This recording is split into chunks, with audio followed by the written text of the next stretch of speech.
últimos meses, o assunto Código Florestal ganhou destaque em todo o Brasil. Resultado da tentativa do Congresso Nacional de alterar a lei que está em vigor há quase meio século. O Momento Ambiental também decidiu discutir esse tema.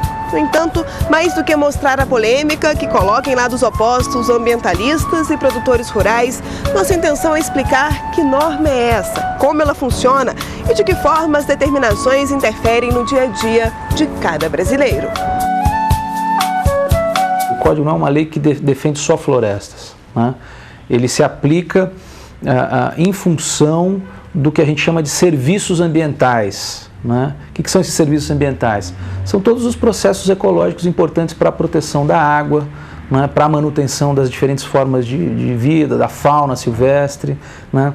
E as diferentes espécies também florestais, né? Que são importantes, têm um valor próprio, né, de existência, mas também são importantes para o próprio ser humano, do ponto de vista econômico.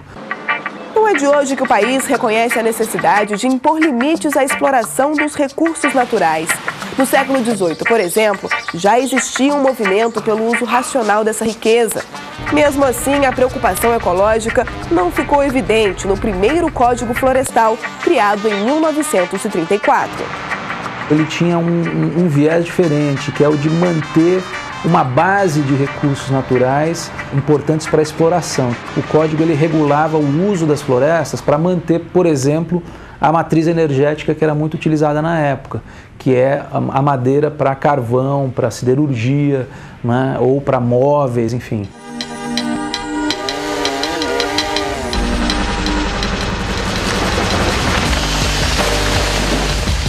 Essa lógica prevaleceu por 3 décadas. Durante esse período, o que se viu foi uma combinação desastrosa. Legislação frágil e nenhuma fiscalização. Ao contrário, o governo chegou a incentivar a ocupação desordenada do território. Muito da história da economia brasileira foi construída na base do machado. São vários ciclos econômicos da cana, ciclo econômico do café, e esses ciclos sempre se basearam na expansão, abertura de novas áreas e o uso, a expansão da agricultura para a geração de receita. Só em 1965, depois de 15 anos de discussão, o país aprovou uma nova lei. Desta vez, a necessidade de conter os abusos e de evitar novas destruições apareceu no texto que, desde então, é a base da legislação ambiental do país. De 70 para cá, principalmente no final da década de 80, com a Constituição de 1988, a Constituição Federal, o tema ambiental passou a ser visto de uma forma diferente, né, como um elemento importante do desenvolvimento, né, e de forma mais integrada, abrangente. Então o Código começou a ter esse olhar de ordenamento territorial, né, diferentemente da questão de proteção só de floresta.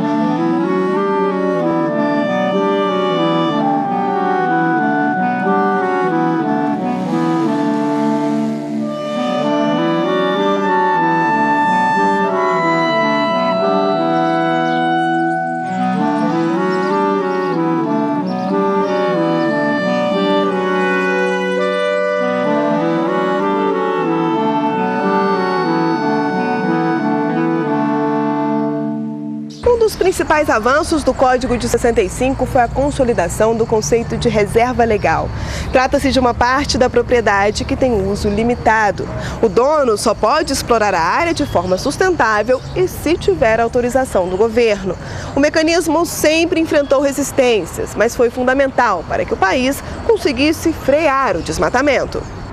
O Código estabelece alguns padrões que variam de acordo com as características de cada região. Na chamada Amazônia Legal, por exemplo, a reserva corresponde a 80% da propriedade se a vegetação for de floresta. Se for de cerrado, a restrição cai para 35%. No restante do país, a lei estabelece a preservação de 20% da propriedade rural. Índices precisos que contrastam com uma realidade de descontrole. Não existe nenhum mapa que diga aqui é propriedade de ciclano, aqui é propriedade de fulano, é propriedade... Só poucas regiões do país já têm essa informação. Então, sem essa informação, você não pode dizer qual é o déficit de um proprietário. O que pode ser feito nas áreas de proteção permanente, as APPs, também está definido no Código. Esses terrenos recebem atenção especial por serem importantes para a preservação de recursos hídricos, a proteção do solo e para evitar a ocupação irregular de encostas. Uma prova de que a norma não foi feita apenas para quem vive no campo. O objetivo do Código Florestal é proteger as florestas, permitir o seu uso sustentável, proteger a biodiversidade e solos, a água, proteger as áreas de risco de um uso intensivo e proteger a própria população da ocupação irregular dessas áreas, porque elas vão estar expostas a eventos como aqueles da região serrana do Rio.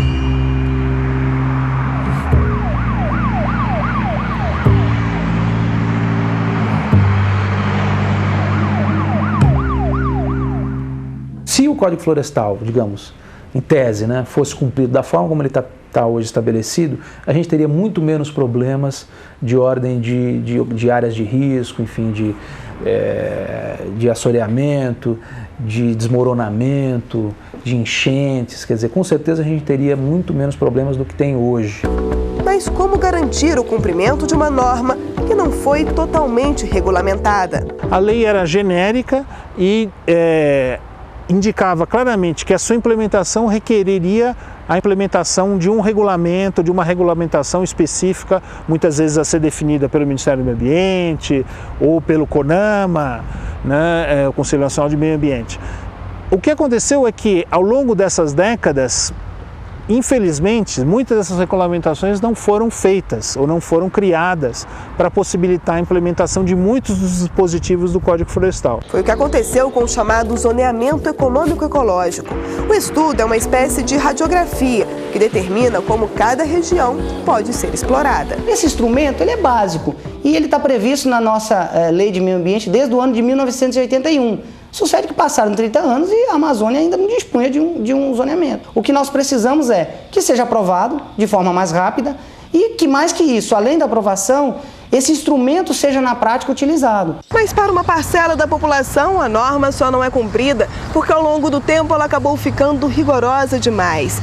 Em quase 50 anos foram várias alterações que refletiram o movimento mundial em defesa do meio ambiente. Além disso, a fiscalização foi intensificada. Resultado, o setor produtivo reagiu e passou a defender a criação de uma nova lei.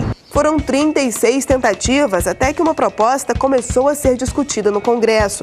Os defensores da mudança sugerem, por exemplo, a anistia a quem desmatou de forma ilegal até 2008 e a redução de áreas de proteção permanente, como as margens de rios. 100, 200 anos, todas as instalações da civilização brasileira se fizeram antes da lei, mesmo na beira dos rios. Agora você vai penalizar as pessoas que tiveram esse assentamento humano, urbano, rural, há décadas ou centenas de anos. Então nós temos que ver a realidade e a pergunta é essa: está ilegal, tudo bem, então vai para onde? Você vai pegar essas pessoas e vão para onde?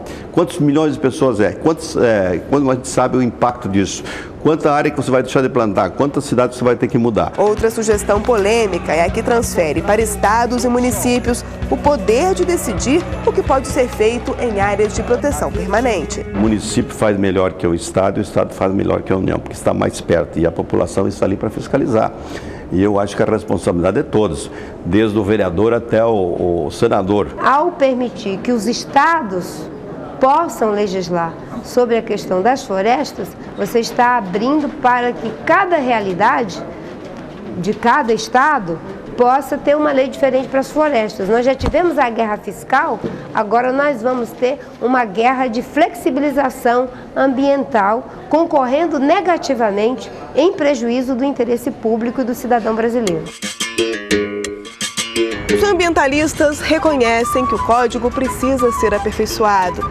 O medo é que as mudanças já aprovadas pelos deputados coloquem em xeque tudo o que foi conquistado durante anos de luta pela preservação. Para virar lei, a proposta ainda precisa passar pelo Senado, voltar à Câmara e ser sancionada. Até lá, cada brasileiro tem a oportunidade e o dever de participar desse debate. Afinal, é o futuro do país, que tem uma das maiores riquezas ambientais do planeta, que está em jogo.